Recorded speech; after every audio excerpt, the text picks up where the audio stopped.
Hey everybody, Saul Marquez here, and welcome back to the Outcomes Rocket. I'm excited to have you all back on with us today. I've got the privilege of having Dr. Andrew Seefeld with us on the podcast. He is an extraordinary ED physician.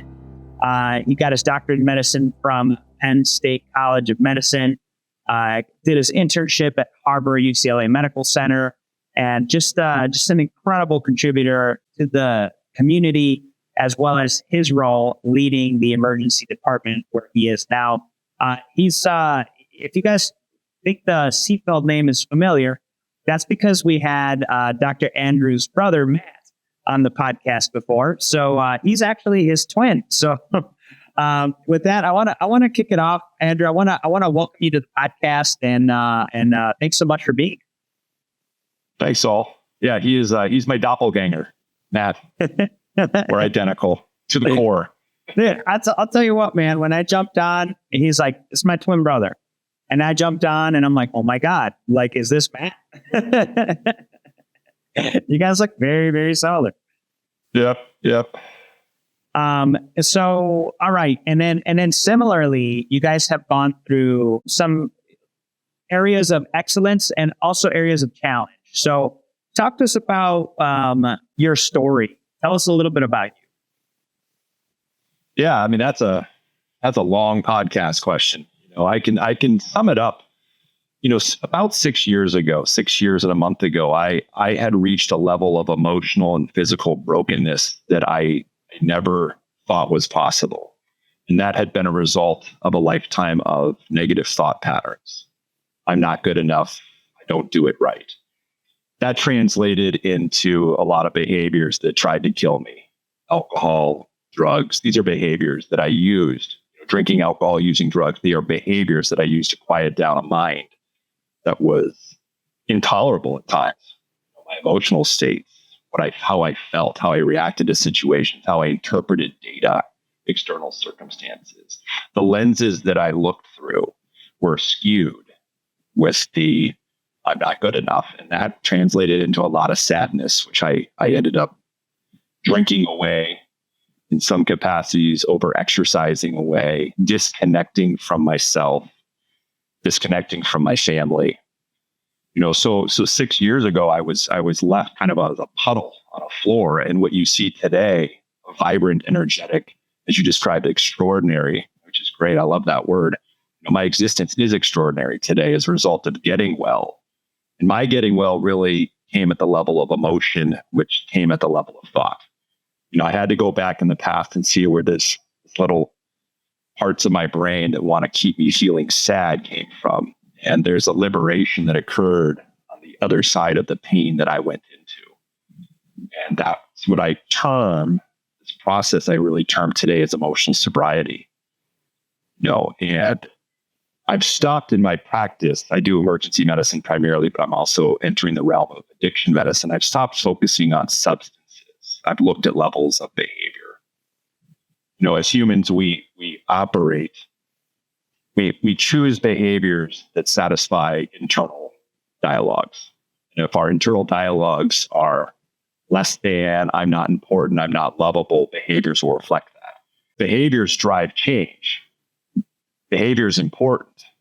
In order for me to choose a healthy behavior, I need to understand how I tick first. And that's really what emotional sobriety is about. The good thing about emotional sobriety is on the other end of it is you can change the brain.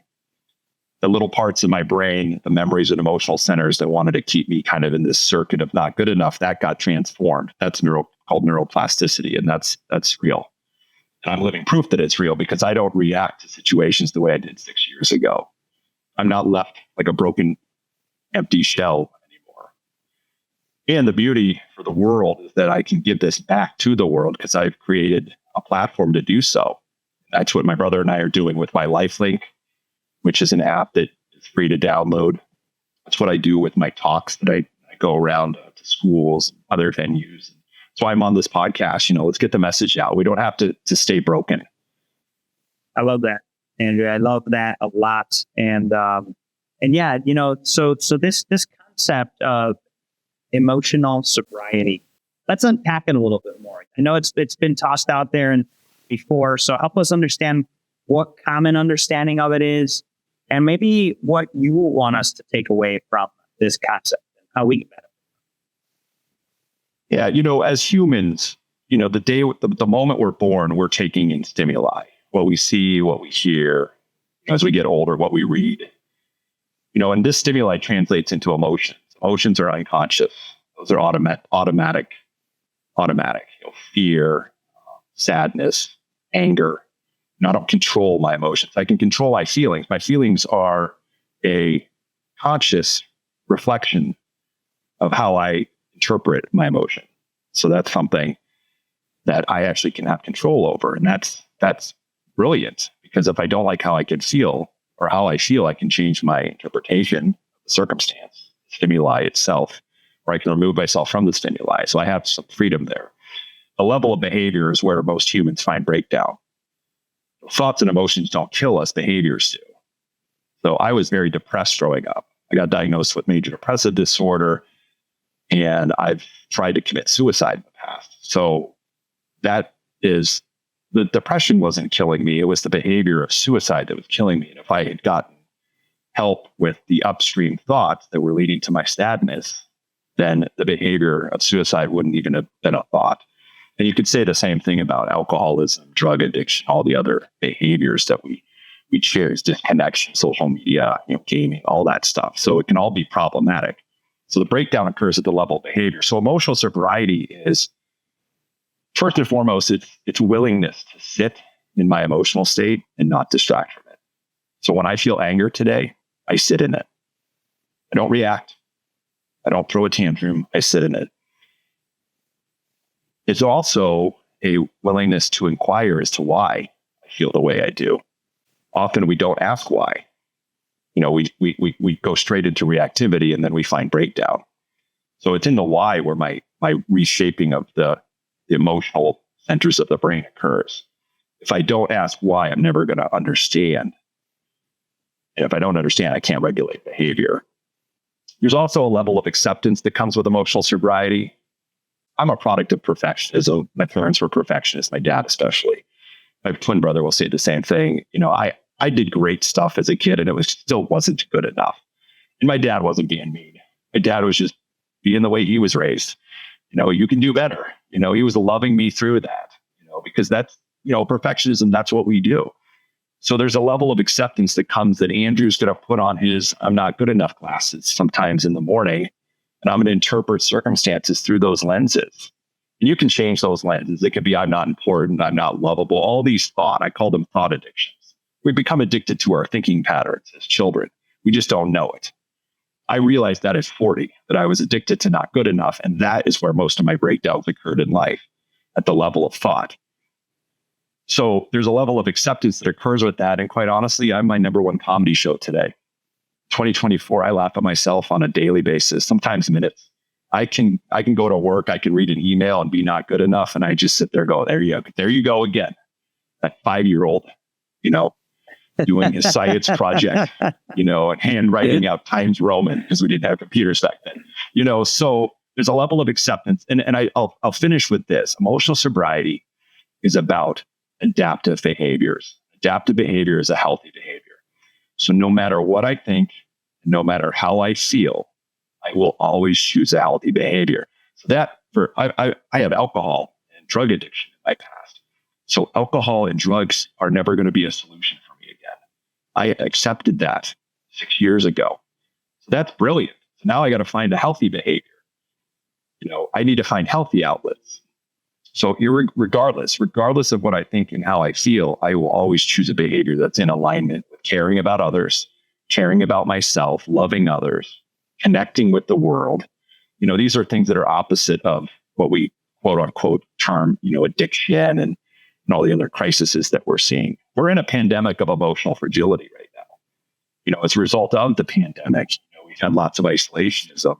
And as an emergency doctor, I see on a daily basis, handfuls of youth that are having mental health crises, adults with mental health crises, lots of addiction, lots of problematic substance use. So, this is a very visceral experience for me because I've lived the life of a major depressed person. I've lived the life of an alcoholic. I've lived the life of a drug addict. I've lived the life of an all of this. And so as a physician who can affect change for the world and for himself the way he did, I had that opportunity. So that's also kind of the platform that I'm choosing, the stance, so to speak, that I choose to take for the world. Choice. Choice is a wonderful thing.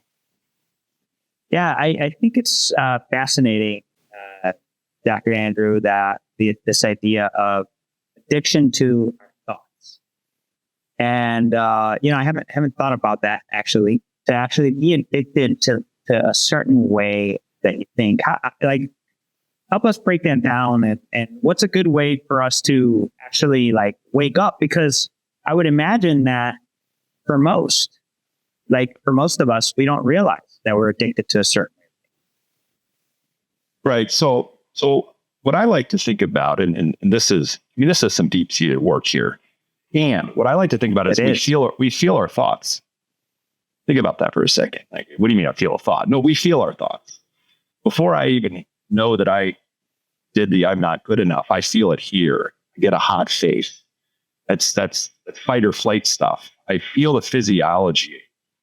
Emotions are felt. So our thoughts are felt. And so understanding that process, right? When I feel that, when I read that email from a colleague and I didn't do it right, I can stop, called a stopgap. I can stop for a second and say, wait, what just happened there? So people new to this process, it's really about starting to understand how you feel, understand the physiology, triggers, things like that.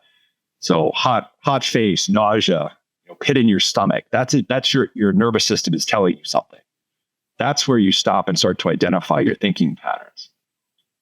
Once you start to identify, we're not extremely different people. I mean, we all come from very similar thinking patterns. The not good enoughs, the not importance, the not lovables, the not, didn't do it right or always have to do it right.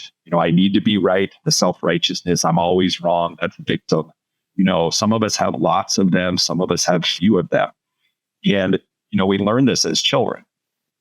And the first time you think about it, it's a conscious process. I propose, similar to what happens with drugs and alcohol dependency, is that it kind of switches at some point into a subconscious process. I can't control the subconscious. So for something to be controlled, to have choice, it has to be conscious. So my thinking pattern of not good enough, I wasn't even aware I was doing it. And it had never been framed. Thinking about, right? It'd never been framed that way. I didn't even know. Right. No, that's the thing. Now we wake up. Like I said at the beginning, there's a liberation that occurs for the individual when they get emotionally sober. There's a freedom that exists in the space that was once so painful and now is not. And there's a lot of context to this conversation. Emotional sobriety is not something you can really teach in a few minutes here, and to me, it's liberating. And I've lived experience. I'm a guy that was as broken as I become. I've been in ICUs. I've been near death. I've attempted suicide. I've been majorly depressed. I've had severe anxiety, severe obsessive compulsive traits when I was in medical school. I wasn't drinking alcoholically for my life. I had spent about a decade really having issues with substances. But for my 20s, when I was in medical school and undergraduate, I wasn't drinking or using drugs, maybe casually drinking at times, but it was never a breakdown, never a problem. I had severe depression. I had severe obsessive tendencies. This was all a product of problematic thinking patterns. And I was never brought into the realm of that. I was put on medications, antidepressants. I was put on anti-anxiety stuff. He was like, let's do this, let's do that. I was asked by therapists, well, how do you feel good? They focused on how Andrew can feel good. That was the breakdown. The therapist that finally got me well 6 years ago said, how can I make you feel bad? She wasn't being mean about it. She wasn't literally wanting me to feel bad, but she said, you have to walk into the pain, Andrew. You have to find that pain that started when you were 2 and 3 and 4 and 5 and 6 and 7 and got reinforced throughout your adult life. You have to go into that painful space to then get liberated out of it. And that's really what this emotional sobriety work is. I love it. Yeah. And it's this idea of your thoughts You're addicted to them. And then the emotions that you're having as a result of those thoughts, you're addicted to them. Are they serving you? Are they not? The serving you or not, from what I hear you saying, is sort of what you said is the breakdown happens at the behavior. So let's unpack that some more. Well, think about it this way. So I'm glad I have the emotions that I have. Emotions are survival mechanisms. If our caveman ancestors didn't have fear and anger, they wouldn't have survived. So if I'm out hiking in the woods, I live in New Hampshire. If I'm out hiking in the woods, I see a bear, I want the emotion of fear to translate into exit. Right. That's a healthy behavior. But here's the thing. We live in 2024 where there's not lots of bears around. And I'm not being chased by a bear, at least like my caveman ancestors might have been, or maybe they had saber-toothed tigers or whatever it was back then. Or what I'm getting at is our physiology has not really changed, but our venue has. So my emotions and my feelings, and that's a conversation probably for a whole podcast, is the difference between emotions and feelings, but understanding that the feelings, how I feel about circumstances is often skewed. And I never knew that. I just thought I was right about it. I thought I deserved to feel a certain way. One of the greatest gifts I was given in emotional sobriety work is that nobody makes me feel anything. Nothing makes me feel anything. People don't like to hear that because they go, what do you mean? My dad made me feel sad today. No. I interpreted words out of my dad's mouth and I generated sadness. That's empowering. At first, you can be a victim to that statement. Say, well, what are you talking about? I just read this on social media. They're mean. Well, that's an interpretation. Understanding that I can have choice as to how I feel, that's where liberation occurs. When I started doing talks, I was extremely nervous to do talks. Now, are you surprised, Saul? I'm a perfectionist. I'm always going to do it wrong. So if I go do a talk, then I'm going to just know that I get it wrong. I'm going to interpret data like the patient. I look at people's faces. I'm like, oh, he doesn't like this. No. So I would walk into these things and have fear and feel anxious. And that was my relationship to social, existence and speaking to others. Fast forward to my last talk. I did a talk just a couple of weeks ago at the Northern New England Society of Addiction Medicine. It's a big venue for addiction specialists out here in the Northeast. And my relationship to fear has changed. I walk in there and I feel excited. I still have the I'm not going to do it right card, but it doesn't derail me the way it used to. Yeah. So the behavior. And how did you change that? How did you change from I feel like fear of speaking, I'm not going to do it, to I feel fear of speaking, no, I want it. Like a lot of it is. Yeah, a lot of it is, well, number one, it's reshaping the parts of the brain that would tell me I'm not going to do it right. That's limbic system stuff. So memory and emotional centers. And honestly, a lot of it is telling the truth about how I feel. I'll go into these talks and I'll share with the group exactly how I'm feeling. And when we externalize our feelings, we can create, we lessen them, we attenuate them, we weaken the signaling. Think about yourself. How often we keep our feelings inside and they fester. So the emotions and the feelings, they fester. You're depressed, you're sitting in your room, you're not doing anything. I lived that life. I never talked about it. I was afraid to share my breakdowns with others because, I was a doctor and I'm not allowed to, supposedly not supposed to have breakdowns or whatnot, all that stigma garbage, So the reality is, if I tell the truth about it, and if I externalize how I'm feeling, often I realize, number one, that I am good enough, because I get a lot of good feedback from these talks. And I mean, I guess there could be a group of enablers that just going around trying to enable me, to tell me, that I'm okay. But I don't think I'm that important. I don't think that the world's that savvy yet. So no, I tell the truth about it and inquire. If you're sitting, if you read an email and your boss sends you an email and you access not good enough, go ask. Walk up to your boss and say, hey, I read this email. Do you think I'm terrible? Am I bad at my job? That's vulnerability. Now, there's a risk that comes with that. Your boss might look at you and say, yes, you're terrible. Well, then I have choice though, right? I have choice to improve. But more often than not, the thoughts and feelings that we have are totally skewed. They come from Totally a wired emotional memory center that started when we were like 2 and 3. Yeah. And we just satisfy the same narrative. What's that quote? 99% of what I worry about doesn't happen. Isn't that Ernest Hemingway? Yes, that sounds great. Yes. Yeah. Yeah, that's spot on. Like spot on. I love this stuff. And folks, by the way, like today's about you.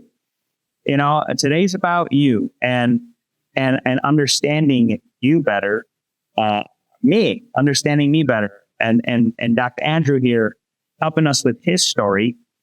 It's really cool because when somebody shares their story and the lessons they learn, you learn a lesson in your own. So today I'm thankful for Dr. Andrew's story and the work that he's doing, and how he's transitioning his career from emergency medicine to now, what did you call it?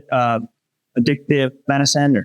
Yeah. So I'm applying to obtain, it's called a practice pathway. For some of us board certified docs in certain specialties, emergency being one of them. If we've done enough to satisfy the requirements of what a fellowship in addiction medicine would do, which is a 1-year fellowship, addiction medicine. You can go ahead and sit for the board. So I'm really, I'm focused. I'm working with the Professionals Health Program here in New Hampshire. I'm actually delivering a curriculum as we speak on emotional sobriety. I've already done 1 course. I'm doing my 2nd cohort now. So, we're really building this platform and this curriculum and really getting people into the idea that they don't have to suffer.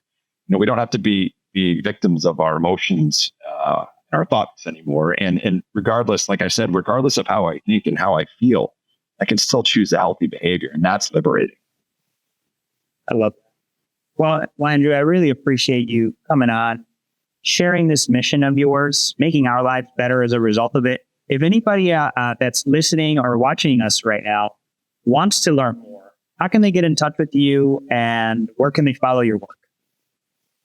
So social media wise, I do have I'll usually post stuff on, I guess we call it X now. I struggle with that. I still call it Twitter.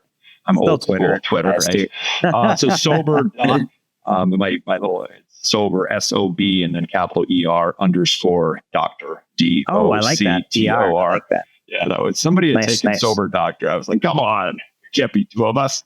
It's even better. Right. So because you got the ER in there. Yeah. And I post some stuff there. So, and then myLifeLink, it's a free app. My brother and I have been batting this around and building this platform for the last 5 or 6 years now. And you can go on the App Store. It's Google or the Android or iPhone store, Apple Store, and download myLifeLink. And like I said, it's free. We're not making money off this. It's about connecting with each other. It's about identifying. I do a men's emotional sobriety meeting every Tuesday at 7 p.m. Eastern time. It's a Zoom. We have people around the U.S. that will, and they actually sometimes people. You have the link? Yep. Can we share the link? You absolutely can. It's we'll leave it in the show notes. Yeah, I'll put it in the show notes. That'd be perfect because there's a password that's associated. But yes, that's probably the easiest way to reach out to me. I love it. Some great opportunities to get in touch with Dr. Andrew here. You're not listening to this on accident. It's actually happening on purpose. So take advantage of that purpose and take action on something today that might have spoken to you, or something that you saw that may have said, oh my God, I got to do something about this. I certainly got some thoughts going myself. So Dr. Andrew, I want to thank you for being with us today. It's been a lot of fun. It's been great, Saul. Every time I do a podcast, I prepare, mentally, and I'm almost certain I won't do it right. Shocker. No. That's just a thought though, right? Well, I don't have to get derailed by my thinking anymore. That's the beauty of this work. You did great, Andrew. You did great. Thank you. You did great. Right. Appreciate you. And folks, again, just a reminder, check everything out in the show notes. We'll leave ways to get in touch with Dr. Andrew. Check out his meeting as well as his work on X. You'll want to follow. So thanks again for tuning in, everybody. And Dr. Andrew, thanks for being with us. Thanks all.